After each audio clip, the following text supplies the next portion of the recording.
The train wheels clicked against the tracks as Margaret pressed her face to the window. Mile after mile of open land stretched before her eyes. She had never seen so much space in her entire life. Back in Boston, buildings crowded together like people in a busy market. Here, the sky seemed to go on forever. She pulled out the letter again, even though she knew every word by heart. The paper was soft from being folded and unfolded so many times. Thomas had written in neat handwriting about his ranch, about the mountains in the distance, and about how lonely he felt without a wife to share his life. "I promise you a good home," he had written. "I have saved enough money to take care of a family. All I need is someone to share it with." Margaret had answered his advertisement in the newspaper 3 months ago. At 28, she was considered an old maid in Boston. Her parents had died 2 years earlier, leaving her with barely enough money to pay rent for her tiny room above the bakery where she worked. The baker's wife treated her poorly, making her work long hours for little pay. When she saw Thomas's advertisement looking for a wife, something inside her jumped with hope. He seemed kind from his letters. He never made her feel ashamed for being older or having no family. He just wanted someone who would care about making a good life together. The other passengers on the train kept staring at her. She knew they were wondering why a woman would travel alone so far from home. Some probably thought she was crazy. Maybe they were right, but Margaret had made her choice.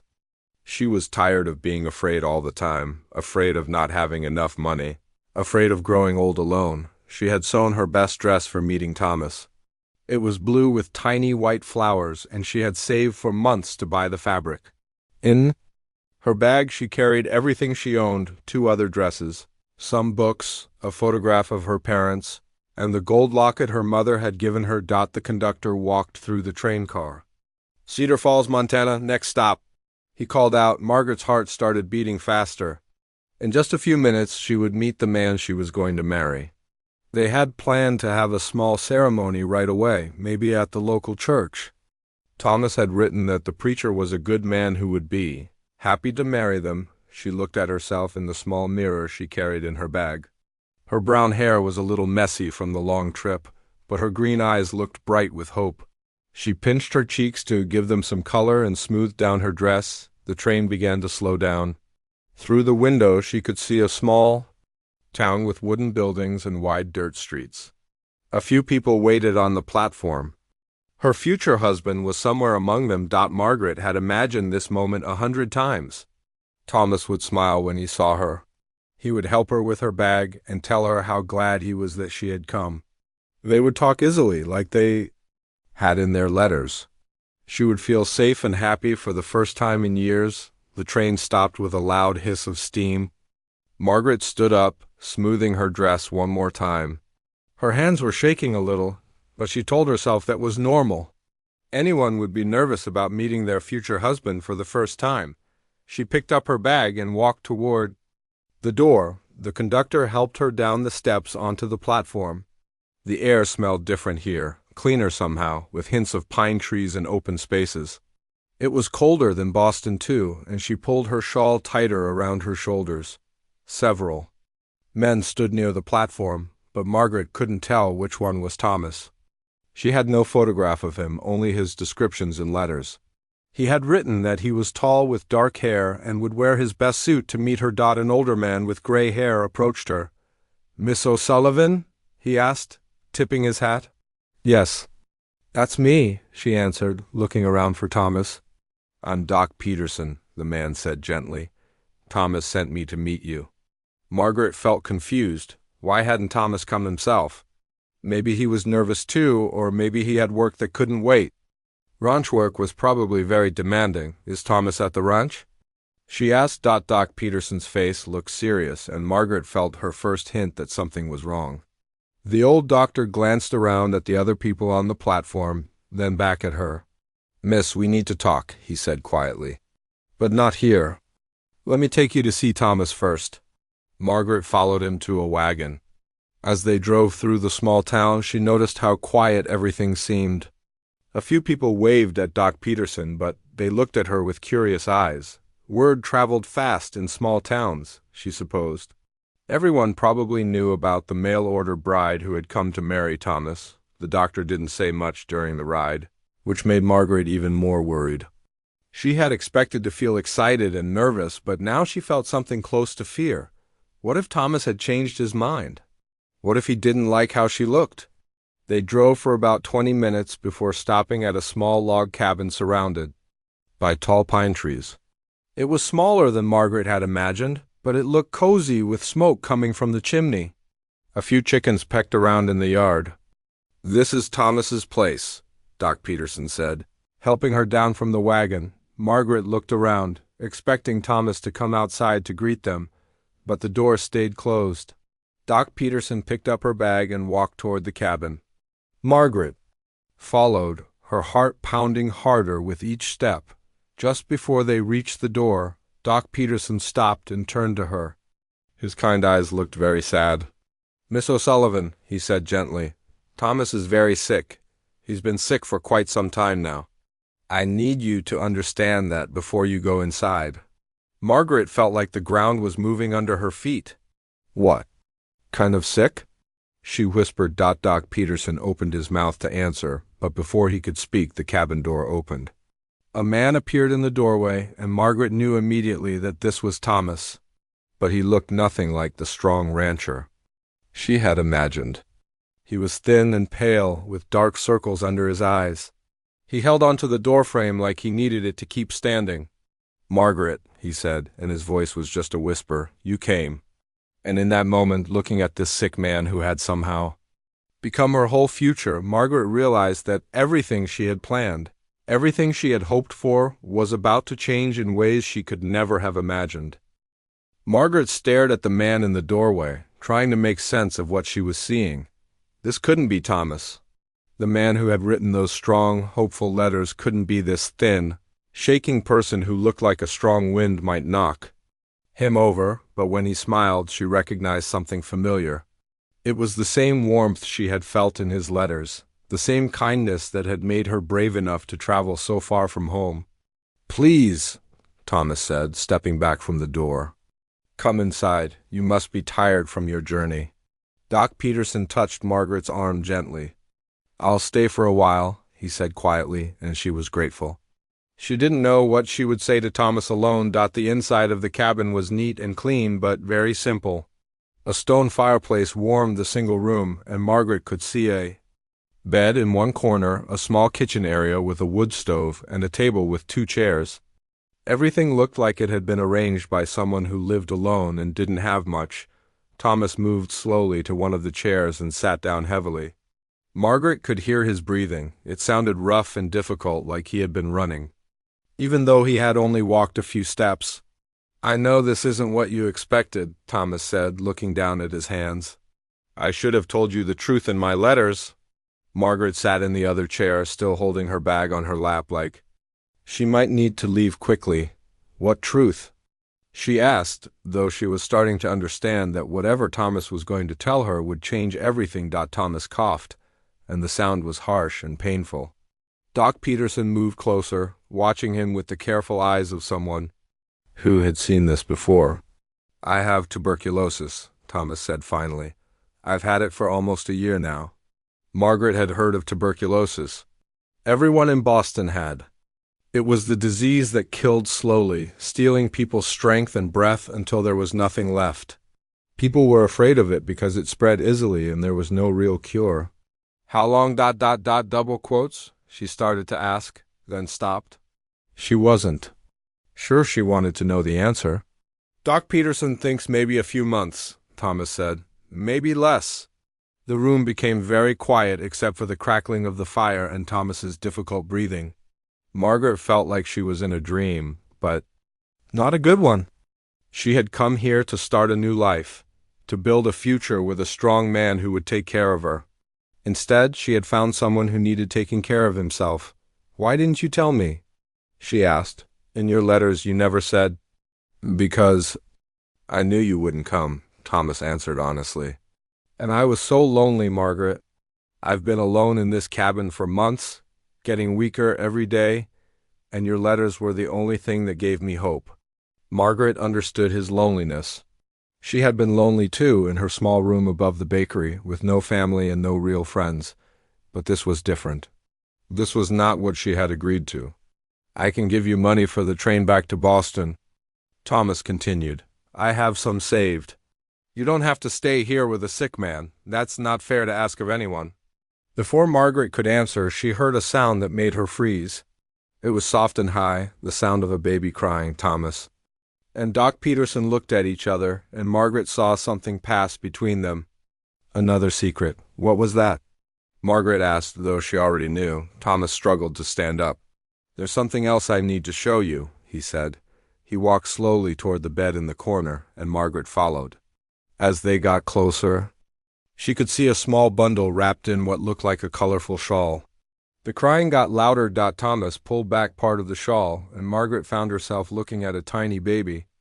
The child had dark hair and skin that was darker than her own, with beautiful dark eyes that looked up at them. "This is little Star," Thomas said gently. "Her mother died 3 months ago, right after she was born." Margaret stared at the baby, trying to understand. "Her mother?" "Running Deer," Thomas explained. "She was Lakota. She worked sometimes as a translator between the reservation and the town.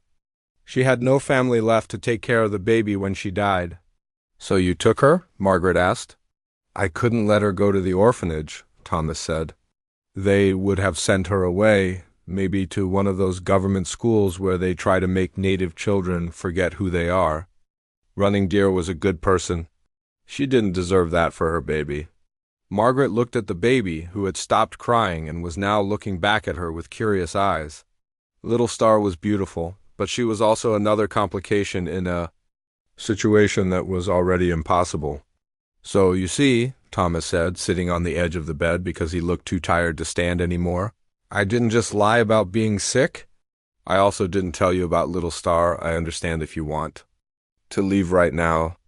I understand if you never want to see me again." Margaret felt overwhelmed. She had come here expecting one thing and found something completely different. Instead of a healthy husband and a simple ranch life, she had found a dying man and a baby, who wasn't even his own. Doc Peterson had been quiet through all of this, but now he spoke up. "Miss O'Sullivan," he said kindly, "I know this is a lot to take in. Maybe you'd like to stay in town tonight at the boarding house? You could think about things and decide what you want to do." Part of Margaret wanted to say yes. She wanted to go somewhere quiet and try to make sense of everything. But when she looked at Thomas, she saw how hard it was for him just to sit up. And when she looked at Little Star, she saw a baby who needed someone to take care of her. "Who's been helping you?" she asked Thomas. "With the baby, I mean." "Doc Peterson comes when he can," Thomas said. "Mrs. Chun from town brings supplies sometimes. But mostly it's just been me and Little Star." Margaret tried to imagine this sick man trying to take care of a baby by himself. How did he feed her? How did he change her? How did he stay awake all night when the baby cried and he could barely breathe? Little Star made a small sound and moved her tiny hand. Without thinking, Margaret reached out and touched the baby's fingers. They were so small and warm, and they wrapped around Margaret's finger with surprising strength. "She's beautiful," Margaret said, and she meant it. "Her mother was beautiful too," Thomas said. "And smart. She spoke 3 languages and could read better than most people in town. She deserved better than dying alone." Margaret kept holding Little Star's hand and found herself thinking about her own mother, who had died holding Margaret's hand in a hospital in Boston. Everyone deserved to have someone with them, especially when they were scared or sick or alone. She looked around the cabin again. It was small and simple, but it was clean and warm. Thomas had been taking care of this place. And this baby, even while he was dying, that took a special kind of strength. "I need to think," Margaret said finally. "Of course," Thomas said. "I know this isn't what you wanted." But as Margaret looked at Thomas and Little Star, she realized she wasn't sure anymore what she had wanted. She had thought she wanted security and a comfortable life. But maybe what she really wanted was to be needed, to have a purpose, to take care of someone who needed taking care of. The question was she brave enough to stay? Margaret spent that night at the small boarding house in town, but she didn't sleep much. Every time she closed her eyes, she saw Thomas's tired face and Little Star's dark eyes looking up at her. She kept thinking about the train that would take her back to Boston in the morning, and the life she would return to. Mrs. Chun, the Chinese woman who ran the boarding house, brought her tea and bread for breakfast. She was a small, quiet woman who seemed to understand that Margaret needed space to think. "You are the lady who came to marry Thomas," Mrs. Chun said gently. It wasn't a question. "Yes," Margaret answered, "though I'm not sure about that anymore." Mrs. Chun sat down across from her. "Thomas is good man," she said. "Very sick, but good heart. He take care of baby when no one else will." "Did you know her mother, Running Deer?" "Yes, she come to my store sometimes. Beautiful girl, very smart. She speak English like you and me. Some people in town, they not like her because she is Indian, but she never hurt anyone." Margaret sipped her tea and thought about this.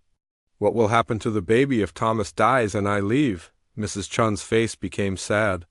Government people will come, they take her away to school where they try to make her forget she is Indian, or maybe orphanage.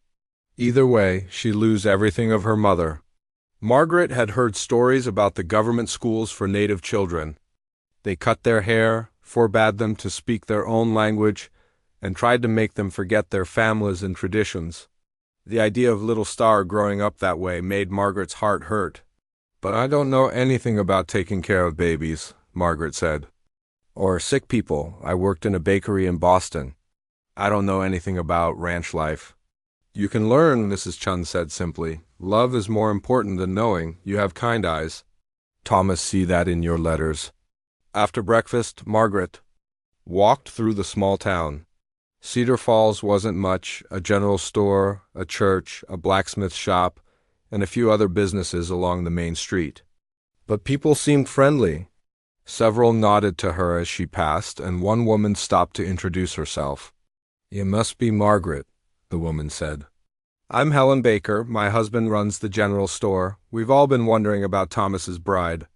Margaret wasn't sure what to say. Was she Thomas's bride? Could she still call herself that when everything had changed? "Thomas is a good man," Helen continued. "What he's doing for that baby, not everyone would do that. Some people in town think he's crazy, but I think it shows what kind of person he really is." "What do you mean?" Margaret asked. "Well, he could have just let the authorities take her. Would have been easier, especially with him being sick and all. But he made a promise to her mother, and he's keeping it, even though it's making his own life harder." As Margaret walked back toward the boarding house, she thought about promises.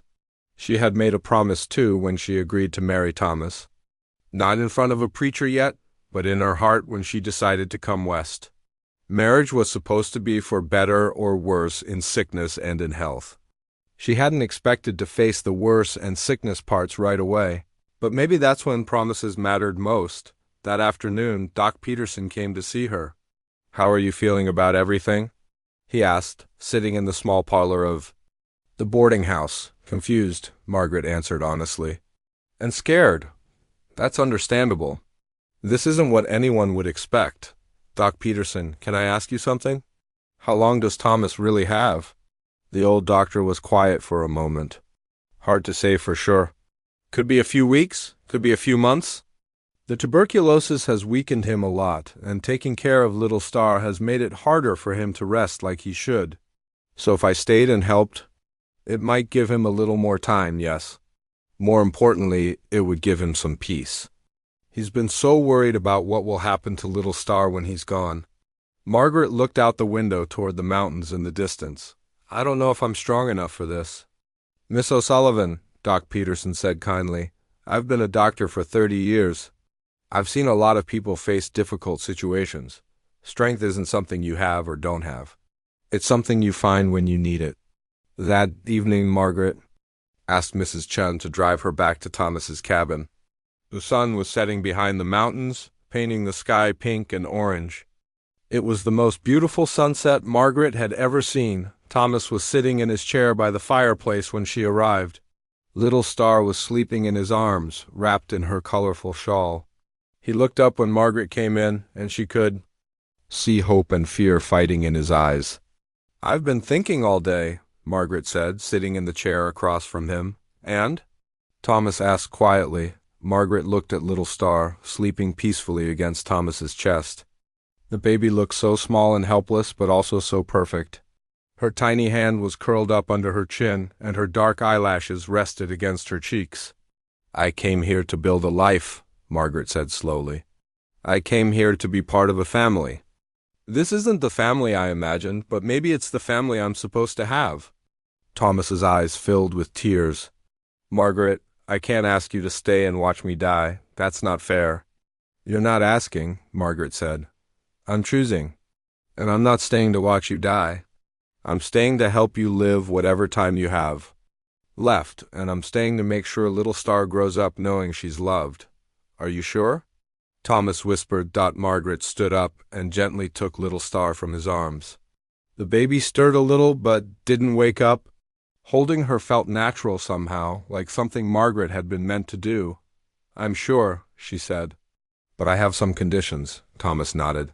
Anything. First, no more secrets. If you're having a bad day, you tell me. If you're scared, you tell me. We're going to be in this together, and that means being honest with each other. Agreed. Second, you're going to teach me everything I need to know about taking care of little Star and running this place. I want to learn about her. Mother's people too, so I can tell her stories about where she comes from. I'll teach you everything I know, Thomas promised. And third, Margaret said, looking down at little Star, we're going to get married. Really married in the church as soon as you're feeling well enough. I want little Star to have a legal family so no one can take her away from us. Thomas started to cry, then tears running down his thin cheeks. Margaret, I don't deserve your kindness.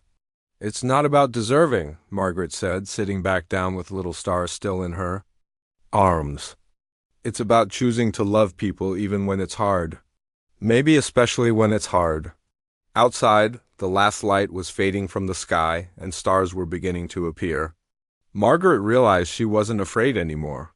She was still scared about what lay ahead, but she wasn't afraid of her decision.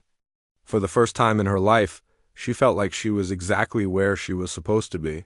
Little Star opened her eyes and looked up at Margaret.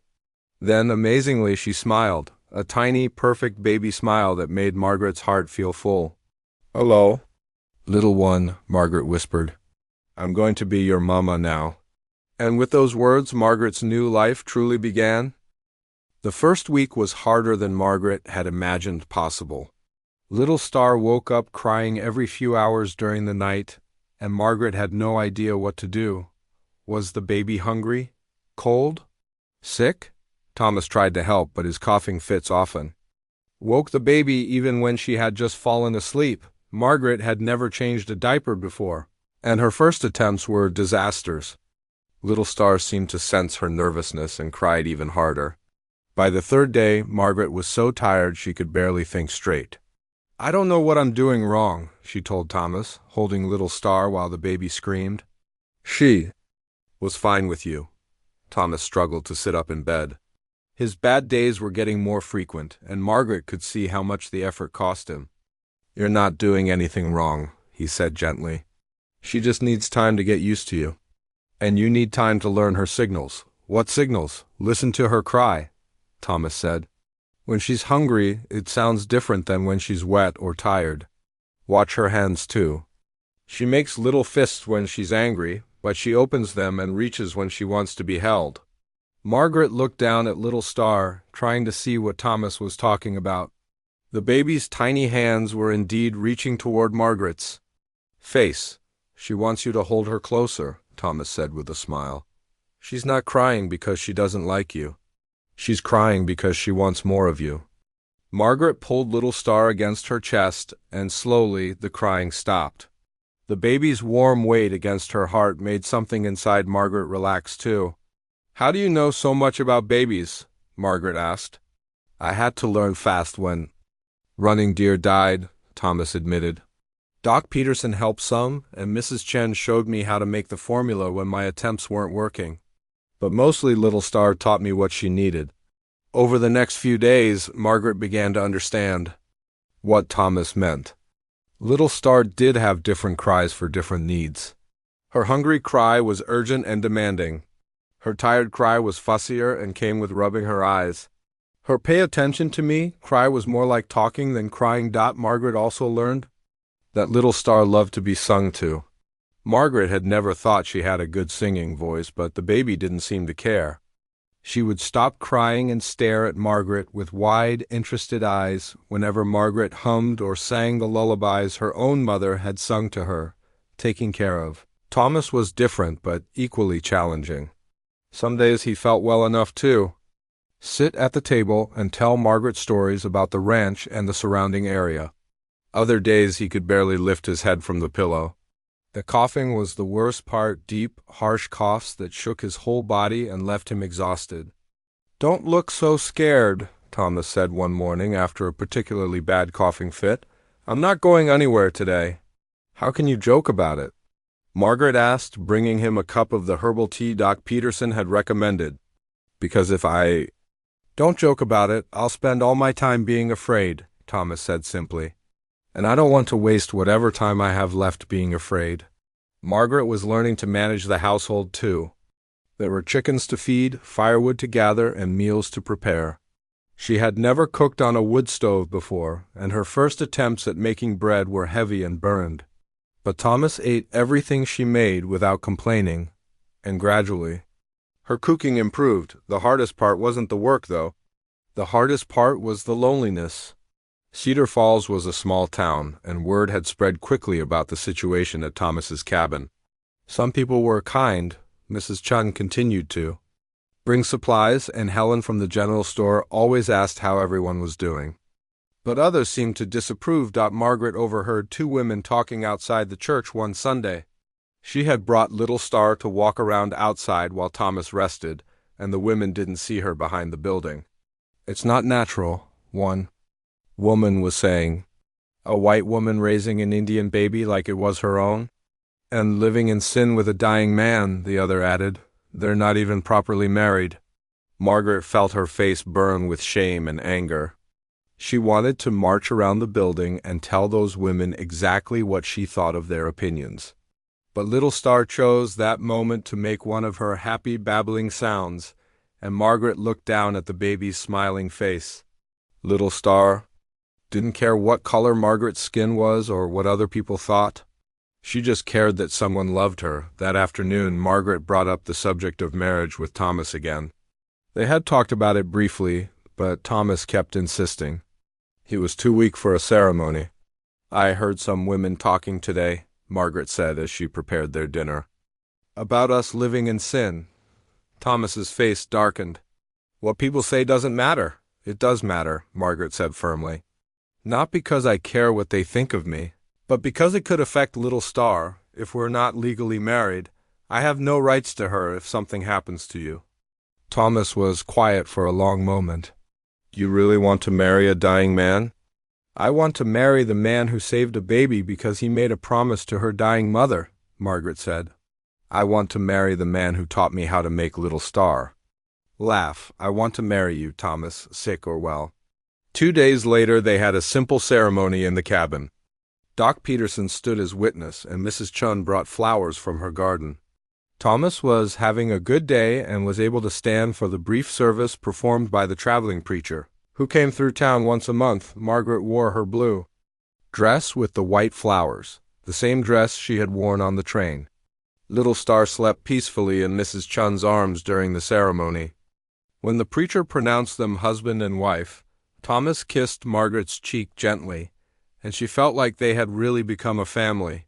"Now it's official," Thomas whispered to her. "You're Little Star's mama, and nobody can say otherwise." That night, after everyone had gone home, Margaret sat by the fire with Little Star while Thomas slept. The baby was awake and alert, watching the flames dance in the fireplace. Margaret thought about how much her life had changed in just a few weeks. She had come west looking for security and ended up finding something much more important: purpose.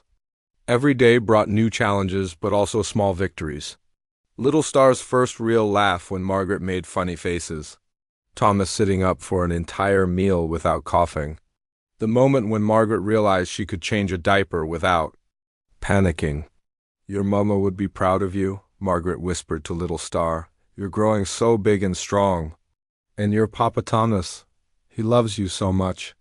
We all do. Little Star reached up and grabbed a strand of Margaret's hair, pulling it toward her mouth to investigate.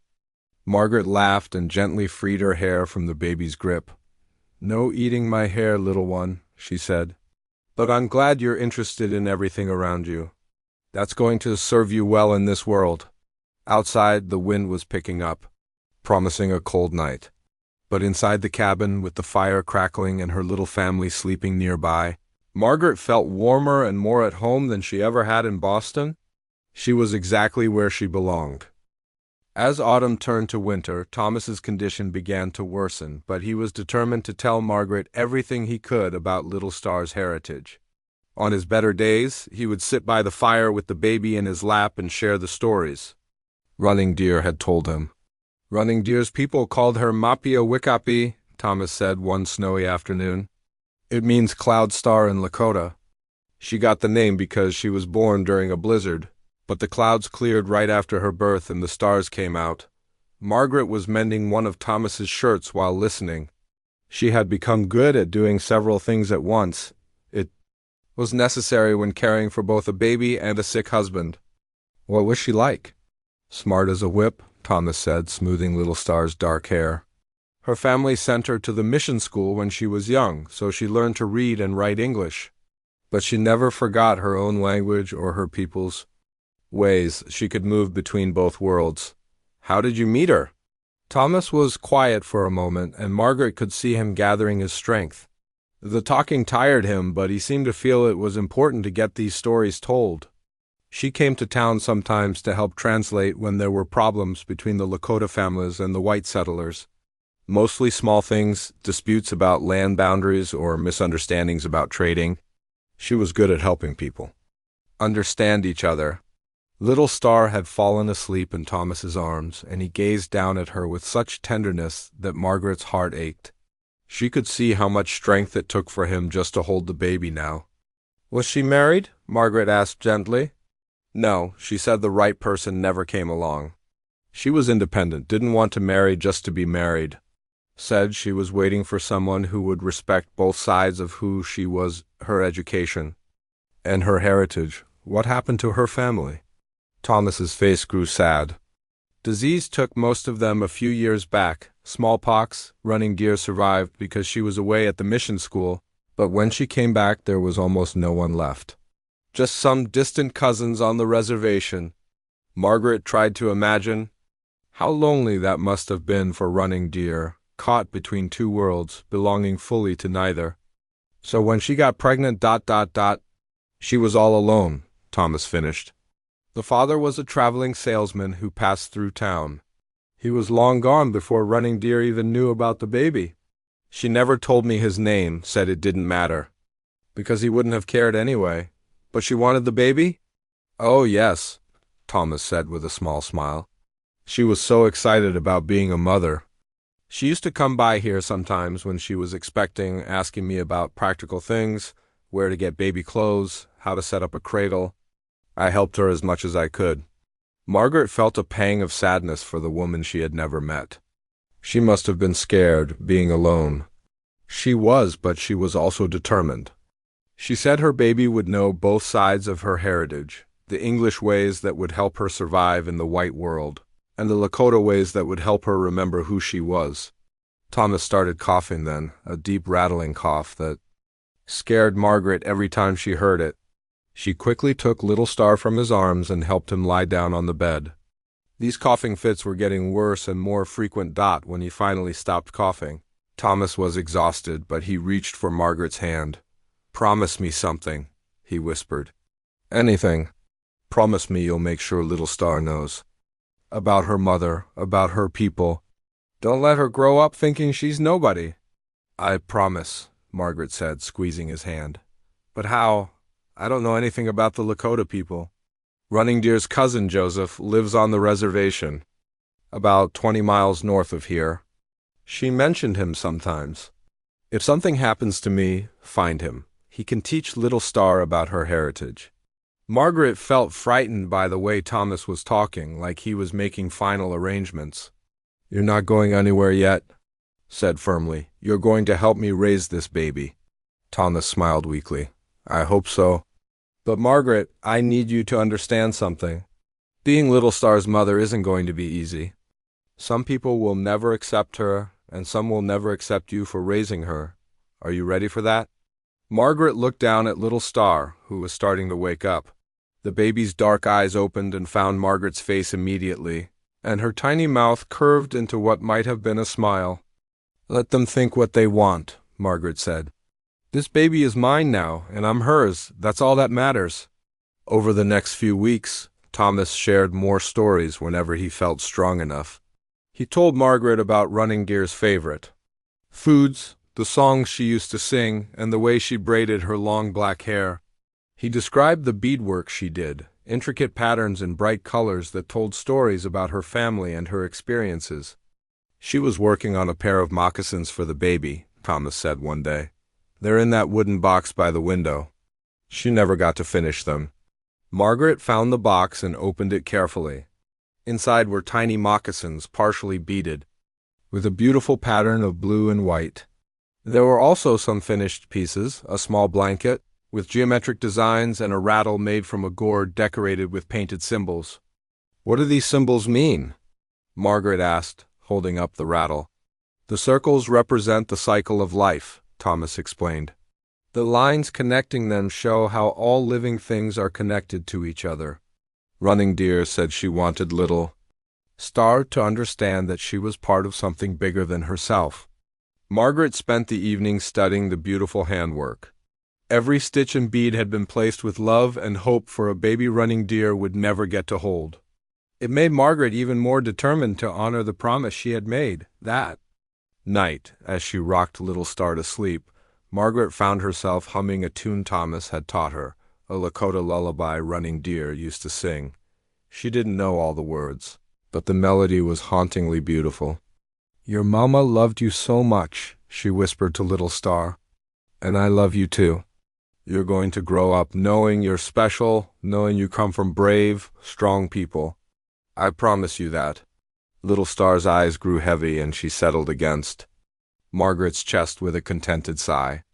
Outside, the wind howled around the cabin, but inside, surrounded by the stories and love of two mothers, one who had died and one who had chosen to stay, Little Star was safe and cherished. Margaret knew that the hardest days were still ahead. Thomas was getting weaker, and she would soon face the challenge of raising Little Star alone. But she also knew that she was not really alone. She carried Running Deer's love for her daughter, Thomas's devotion to his promise, and her own growing fierce protectiveness for this little girl who had become the center of her world. Tomorrow would bring new challenges. But tonight they were a family, complete and whole in their love for each other. The first snows of winter arrived early that year, covering the cabin and surrounding pine trees in a blanket of white. Thomas had been having more bad days than good ones, and Margaret could see that he was losing his fight against the tuberculosis. But he seemed determined to hold on until he was sure Little Star and Margaret would be all right without him, on a particularly cold November morning.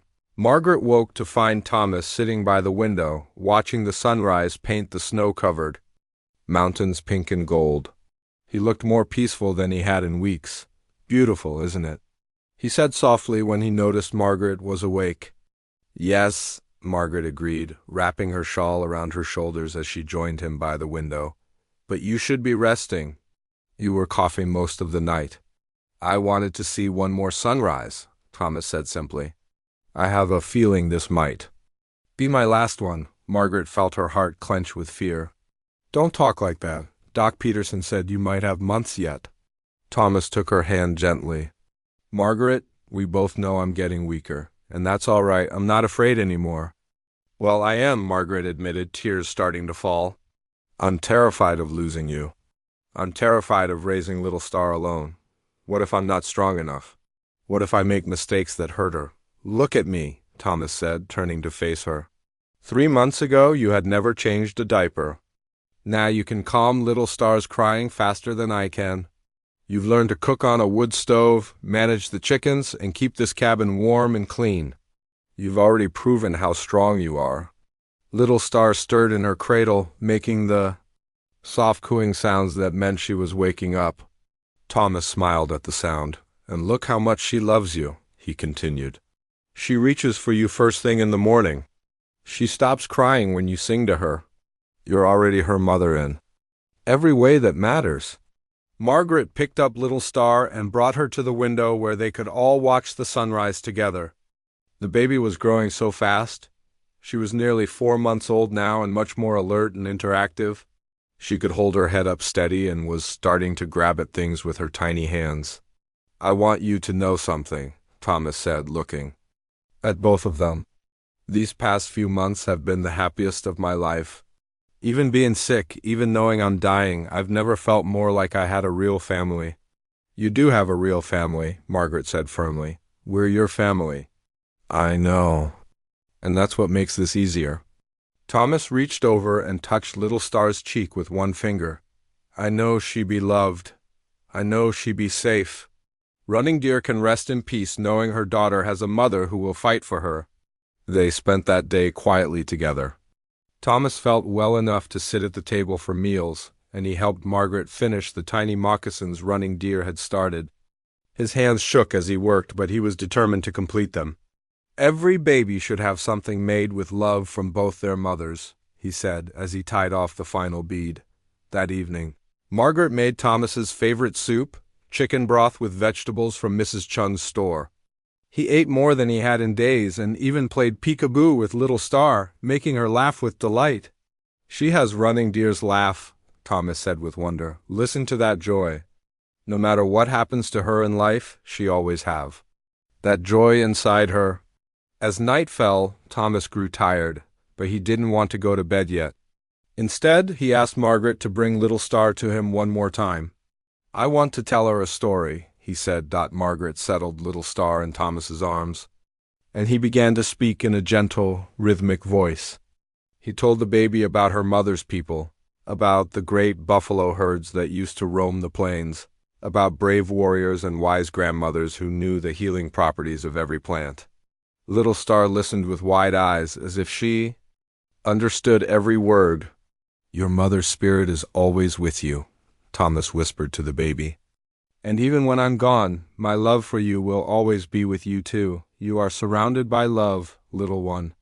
Never forget that." Little Star reached up and grabbed Thomas's finger, holding it tight in her small fist. Thomas looked at Margaret with tears in his eyes. "Take care of each other," he said. "And be happy. Promise me you'll both be happy." "I promise," Margaret whispered. That night, Thomas slept more peacefully than he had in weeks. Margaret dozed in the chair beside his bed, waking every few hours to check on him and Little Star. Near dawn, she woke to find Thomas looking at her with clear, calm eyes. "Margaret," he said softly, "thank you for staying. Thank you for giving me the chance to keep my promise to Running Deer." "Thank you for letting me be part of your family," Margaret replied, taking his hand. Thomas smiled and closed his eyes. An hour later, as the first light of dawn was breaking over the mountains, he passed away peacefully in his sleep. Margaret held his hand and cried quietly while Little Star slept on, unaware that the world had just changed forever. Doc Peterson arrived a few hours later, as if he had sensed he was needed. He helped Margaret with the arrangements and comforted her as she wept. "He was at peace," the old doctor said gently. "He knew Little Star would be loved and cared for. That's all he wanted." The funeral was small but meaningful. Mrs. Chung came, along with Helen from the general store and a few other townspeople who had respected Thomas. Margaret was surprised when an elderly Lakota man arrived just as the service was beginning. Joseph," he said to Margaret after the service. "Running Deer was my cousin. Thomas sent word that I should come if anything happened to him." Margaret felt a wave of relief and gratitude. Even in his final days, Thomas had been thinking ahead, making sure Little Star would have connections to her heritage. He wanted to make sure Little Star knows about her mother's people, Margaret explained. Joseph nodded. "As it should be. The child belongs to both worlds." I will help teach her about ours when she is old enough. That evening, alone in the cabin with little Star, Margaret felt the full weight of her new responsibility. She was now truly alone with a baby who depended on her for everything. But as she looked down at little Star, who smiled up at her with complete trust and love, Margaret realized she wasn't really alone at all. She had Thomas's love and guidance to carry with her. She had Running Deer's hopes and dreams for her daughter. She had Joseph's promise to help preserve little Star's heritage. And she had her own fierce determination to give this baby the best life possible. "It's just you and me now, little one," Margaret whispered to little Star. "But we're going to be all right. Your Papa Thomas made sure of that."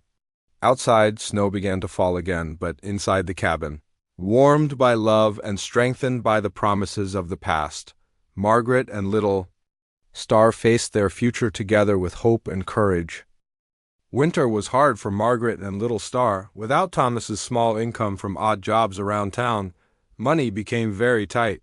Margaret sold some of Thomas's belongings to buy food and coal for heating, but she knew that wouldn't last long. She needed to find a way to support herself, and little Star. The answer came from an unexpected source. Mrs. Chun approached her one day with a proposal. "I am getting too old to run boarding house by myself," the kind woman said. "You need work, I need help. Maybe we help each other." Margaret jumped at the chance.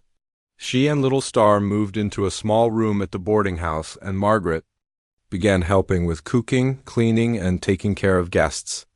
Little Star charmed everyone who stayed there, babbling happily and reaching for anyone who would play with her.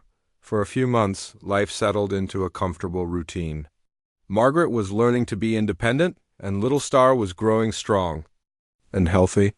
She was sitting up on her own now and starting to eat solid foods. Margaret loved watching her discover new things. The way she would stare in fascination at snowflakes on the window, or laugh with delight when Margaret made funny faces, but their peaceful life was about to be disrupted. One cold February morning, 3 official-looking men arrived at the boarding house. Margaret was in the kitchen preparing breakfast when Mrs. Chun came to find her, looking worried. "There are government men here," she whispered. "They want to talk to you about little Star." Margaret's blood turned to ice. She had been dreading this moment, but she had hoped it wouldn't come so soon. She picked up little Star, who had been playing on a blanket nearby, and went to meet the men. The leader was a thin man in a dark suit who introduced himself as Mr. Harrison from the Bureau of Indian Affairs. The other 2 men didn't speak, but they looked around the boarding house with disapproving expressions. "Mrs. Whitmore," Mr. Harrison said, "we're here about the Indian child you've been keeping." "Little Star is my daughter," Margaret said firmly, holding the baby closer. "My husband and I legally adopted her before he died." "I'm afraid that's not quite accurate," Mr. Harrison said, pulling out some papers. "There's no record of any legal adoption. The child is a ward of the federal government, and she belongs in a proper institution where she can receive appropriate education." Margaret felt panic rising in her chest, but she forced herself to stay calm. "What kind of institution?" "The Carlisle Indian Industrial School in Pennsylvania," one of the other men spoke up. "It's the finest facility in the country for educating Indian children. She learned proper English, useful trades, and how to live in civilized society." Margaret had heard terrible stories about Carlisle and schools like it. They cut the children's hair, forbade them to speak their native languages, and tried to kill the Indian in them. Children went in knowing who they were and came out lost between 2 worlds, belonging to neither. "She's only 7 months old," Margaret said. "She's too young for school." "There's a nursery program for the younger ones," Mr. Harrison said. "The sooner we start the education process, the better. We'll be taking her today." "No," Margaret said, backing away from them. "You can't take her. She's my daughter." "Ma'am, please don't make this difficult," Mr. Harrison said, his voice getting firmer. "The child is government property." "You have no legal claim to her." "I have a marriage certificate," Margaret protested. "Thomas and I were legally married, and he was caring for little Star when I married him." "But Mr. Whitmore had no legal right to the child either," Mr. Harrison explained. When an Indian child is orphaned, they become wards of the state. This child should have been turned over to us immediately after her mother died. Margaret felt desperate. Little Star was clinging to her, and Margaret could feel the baby's confusion and fear. She looked around the room, hoping for help, but what could Mrs. Chun or anyone else do against federal agents? "Please," Margaret said, tears starting to fall. "Give me time to get proper legal papers. I'll prove that Thomas had the right to care for her. I'm sorry, ma'am, but we have our orders. Please hand over the child." Margaret held Little Star tighter and shook her head. "I won't let you take her. She belongs with me." The two silent men stepped forward then, and Margaret realized they intended to take Little Star by force if necessary. She was about to run when an unexpected voice spoke from the doorway. "Hold on there, gentlemen." Everyone turned to see a well-dressed man in his 50s entering the boarding house. Margaret had never seen him before, but Mrs. Chun's face lit up with relief. "This is my nephew, David Chun," Mrs. Chun said quickly. "He is lawyer from Denver." David Chun walked into the room with confidence and authority. "I represent Mrs. Whitmore and her daughter," he announced. "I'm afraid you can't take the child without proper legal proceedings." "This is a federal matter," Mr. Harrison said, clearly annoyed by the interruption. "You have no jurisdiction here." "Actually, I do," David said, pulling out his own papers. "This child was born in Montana, making this a state matter as well as federal. And I have here a writ of habeas corpus preventing you from removing the child until there can be a proper hearing." Margaret didn't understand all the legal terms, but she could see that the government men were frustrated. Mr. Harrison looked at the papers David had handed him, his face growing red with anger. "This is just a delay tactic," he said. "We'll be back with proper court orders, and we'll be ready for you," David replied calmly. "In the meantime, the child stays with her mother." After the men left, Margaret collapsed into a chair, still holding Little Star tightly.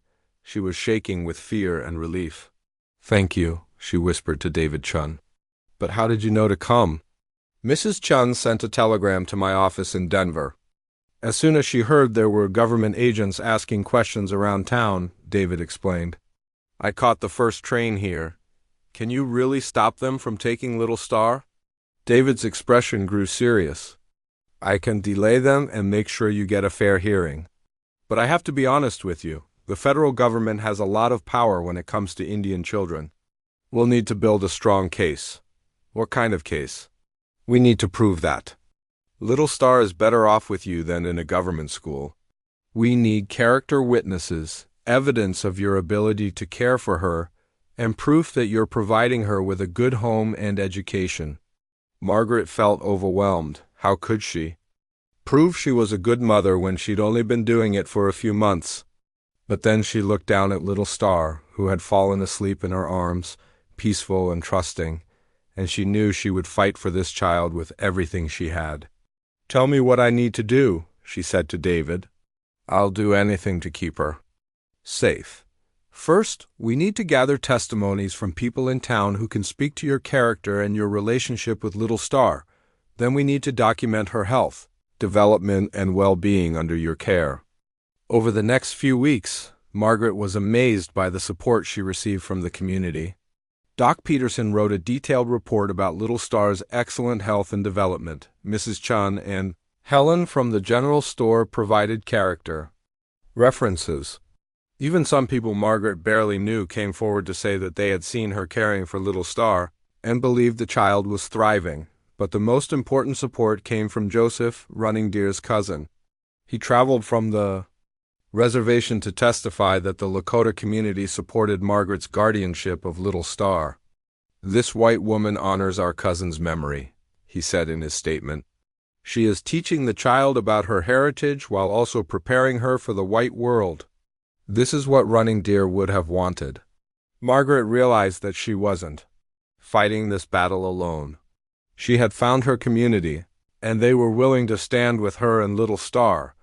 Now she just had to hope it would be enough to convince a judge that love was more important than government regulations. The court hearing was held in the spring of 1925 in the county courthouse in the larger town of Bozeman. Margaret had never been so nervous in her life. She wore her best dress and held little Star, who was now almost a year old and walking. With unsteady but determined steps, the courtroom was packed with people from Cedar Falls who had come to support Margaret. Mrs. Chun sat in the front row, along with Doc Peterson and Helen from the general store. Joseph had traveled from the reservation, and several other members of the Lakota community had come as well. Margaret was touched to see how many people cared about Little Star's future. The government was represented by Mr. Harrison and a federal prosecutor who argued that Little Star belonged in an Indian school where she could receive proper education and learn to fit into modern American society. This child needs to learn discipline and order, the prosecutor said. She needs to be educated in useful trades and proper English. A boarding house is no place to raise a child, especially not by a woman with no experience in child rearing. David Chun stood to present Margaret's case.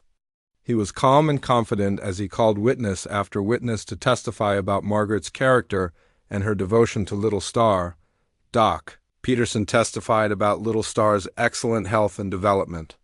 "I've been a doctor for 30 years," he said, "and I've rarely seen a child so well cared for. She's healthy, happy, and clearly bonded with her mother."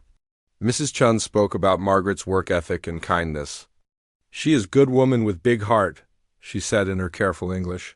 "She loved that baby like her own blood." Joseph's testimony was perhaps the most powerful. "In our tradition," he said, "children belong to the whole community, not just to blood relatives. This woman has been accepted by Little Star's family. She honors our ways while preparing the child for both worlds. To take this child away would be to break apart a family that was formed by love and choice." When it was Margaret's turn to testify, she stood up with Little Star in her arms. Her voice shook at first, but grew stronger as she spoke. "Your Honor," she said, "I know I'm not Little Star's birth mother, but I have loved her every day since the moment I met her. I've walked the floor with her when she was sick, celebrated her first tooth, her first word, her first steps. I've learned about her heritage so I can teach her about her mother's people. She's my daughter in every way that matters." Little Star chose that moment to reach up and pat Margaret's face, saying "Mama" in her clear, sweet voice.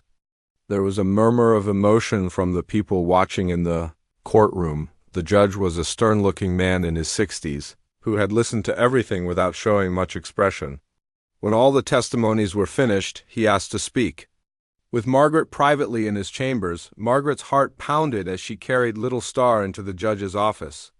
This man held their future in his hands. "Mrs. Whitmore," the judge said, "I want you to understand the serious nature of this situation. The federal government has significant authority over Indian children. They're not entirely wrong when they say these children need education and preparation for modern life." Margaret felt her hopes sinking, but the judge continued. "However," he said, "I've been watching this child during the proceedings. She's clearly healthy, intelligent, and well bonded with you. And I've heard testimony from her own tribal relatives supporting your guardianship. That carries considerable weight with me."